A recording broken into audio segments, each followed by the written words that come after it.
So dito, nababasa nyo na naman ang salitang hinuha. Para sa ating module number 5, ito ang ating pagkakahulugan. Ayan, ang hinuha ay pagbibigay ng isang palagay o isang hula batay sa kwento o talatang napakinggan. Ito ay isang ideya na hindi tuwirang inilalahad.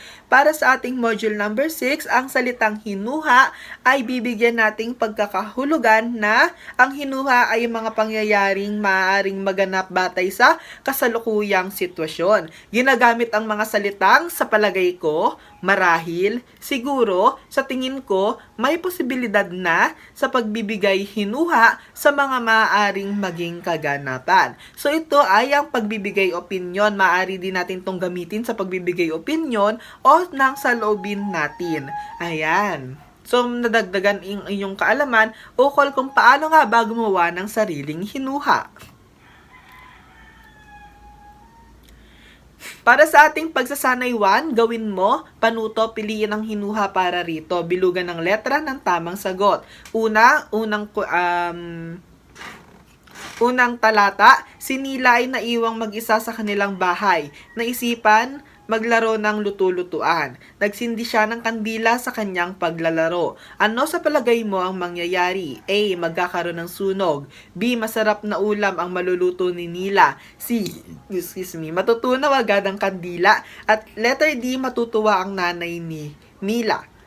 Ayan. So, para dito, maaring magkaroon ng sunog dahil sila ay bata pa lamang at hindi dapat sila nararapat na magsindi ng kandila kapag sila ay naglalaro, maging ito pa man ay isang luto-lutuan. Number 2, marami kang aklat. Gustong-gusto mong magbasa ng mga kwento. Ano sa palagay mo ang mangyayari? A. Magiging mahina ang iyong kalusugan. B. Malulungkot. C. Magkakaroon ka ng malawak na pangunawa sa pagbabasa. Letter D. Maiinip ka sa bahay. Para dito, ito ay ang titik C. Magkakaroon ka ng malawak na pangunawa sa pagbabasa dahil nga ito ay ikaw ay maraming aklat at gustong-gusto mong magbasa ng mga kwento. Number 3. May paparating na bagyo, hindi makalabas ng bahay sina Peter at Wendy. Bumuhos na ang malakas na ulan. Ano sa palagay mo ang mangyayari? A. Maglalaro sila sa labas. B. Maliligo sila sa ulan. C. Yayayain nila ang iba pa nilang kaibigan para maligo sa ulan. At D. Hindi makapaglalaro sina Peter at Wendy dahil sa mataas na tubig ng baha. Para dito ay, ang sagot natin ay ang letter D. Hindi makapaglalaro sina Peter at Wendy dahil sa mataas na tubig ng baha. Dahil nga nasabi natin na bumuhos daw ang malakas na ulan at hindi makalabas ng bahay ang dalawang magkapatid. Number 4, inutusan si Aya na bumili ng asukal sa tindahan. Pagdating niya sa kanilang bahay, binilang niya ang sinukli sa kanya at ito ay sobra. Ibinalik niya ang sobrang sukli sa tindera. Ano sa palagay mo ang mangyayari? A. Kagigiliwan at masasalamatan siya ng tindera. B. Maiinis sa kanya ang tindera. C. Bibigyan siya ng sobrang sukli ng tindera. At letter D. Hindi na siya pagbibilhan muli ng tindera. Para dito, ito ay ang titik A. Kagigiliwan at pasasalamatan siya ng tindera dahil sa pagiging tapat niya sa pagsauli ng sobrang sukli sa kanya. Number 5. Nawalan ng trabaho ang tatay mo dulot ng pandemya. Ano sa palagay mo ang mangyayari? A. Maghahanap si tatay ng ibang trabaho. B. Malulungkot si tatay sa pagkawala ng kanyang trabaho. C. Lalayas ng bahay si tatay. At D. Magtatago sa loob ng bahay si tatay. Para dito, ang sagot natin ay letter A. Maghahanap si tatay ng ibang trabaho o panibagong hanap buhay na maaari niyang pagkakitaan upang ipangtusto sa pangangailangan ng kanyang sariling pamilya.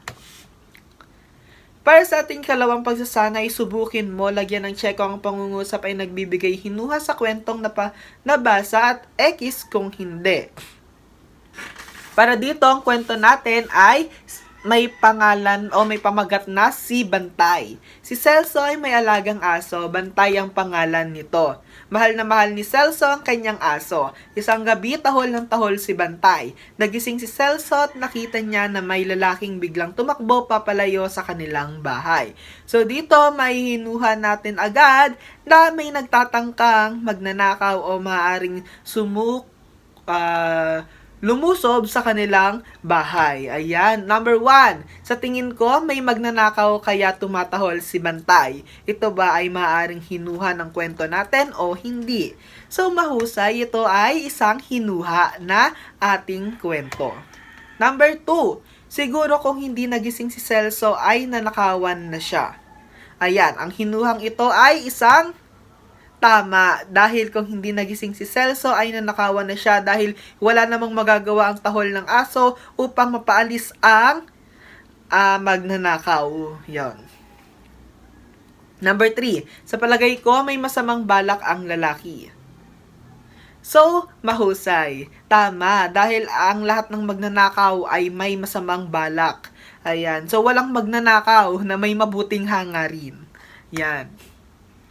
So, number 4, sa tingin ko, may nais makipagkaibigan kay Celso. So, nasabi natin dito na gabing-gabi na ay meron pa rin pumupunta sa bahay ni Celso. So, sa tingin nyo, normal lang ba na pumunta ang isang kaibigan sa bahay ni Celso? So, ito ay mali. Number 5, sa palagay ko, may ibibigay ang lalaki kay Celso. Ayan. So, ito ay mali. Kung may ibibigay ang lalaki kay Celso, ito ay maaaring sumigaw o tumawag na lang o pindutin ang doorbell ng bahay na Celso. At hindi na kailangan na tahulan pa siya ng aso. Yan. Para sa ating katlong pagsasanay, ito ay pagyamanin mo. Ibigay ang iyong hinuha sa mga sumusunod na talata at hanapin sa loob ng kahon ng tamang sagot, isulat lamang ang letra sa patlang. Para dito, meron tayong mga pagpipilian na A. Online learning, B. Nag-aaral, C. Ahas, B. Tubero, E. Malamig, at F. ay Karpintero. Meron tayong 6 dito, ngunit ay meron tayong 5 tanong lamang. Yan. So, una, sa mesa ay may lapis at papel. Ang papel ay may sulat, mayroon ring nakabukas na aklat, at ang ilaw ay nakabukas. Ano sa palagay mo ang ginagawa ng tao? May clue tayo, lapis, papel, sulat, aklat, ilaw. Ayan. So, maaring nag-aaral ang tao. Yun. May mga clue tayo. So, ibig sabihin nito, ang pagbibigay hinuha ay binabase natin sa mga inilalarawan ng pangungusap batay sa ginagawa ng isang tao. Yun. Number 2, maagang gumising si Pilo. May tumawag sa kanya para ayusin ang sirang tubo. Ano sa palagay mo ang trabaho ni Pilo? Ayan, si Pilo ay nag-aayos ng tubo. Ibig sabihin si Pilo ay isang tubero. Ayan, mahusay. Number 3, maghapon at magdamag ng umuulan. Masarap ang matulog. Humigop ng mainit na sabaw. Ano sa palagay mo ang panahon? Yan, so ang panahon dito ay maaaring malamig dahil hindi tayo humihigop ng mainit na sabaw kapag napakainit. Kumpara na lang kung kape ang usapan. Dahil kahit napakainit ay nagkakape pa rin ng mainit ang mga Pinoy. Ayan, ayan. Number 4, habang naglalakad si Alma sa kalsada, nagulat siya sa kanyang nakita. Mahaba at malaki ang gumagapang sa gitna ng daan kaya agad niyang tinawag ang kanyang kuya. Ano sa palagay mo ang nakita ni Alma? Dahil nga sa paglalarawan na malaki at mahaba, ito ay maaaring isang hayop na ahas.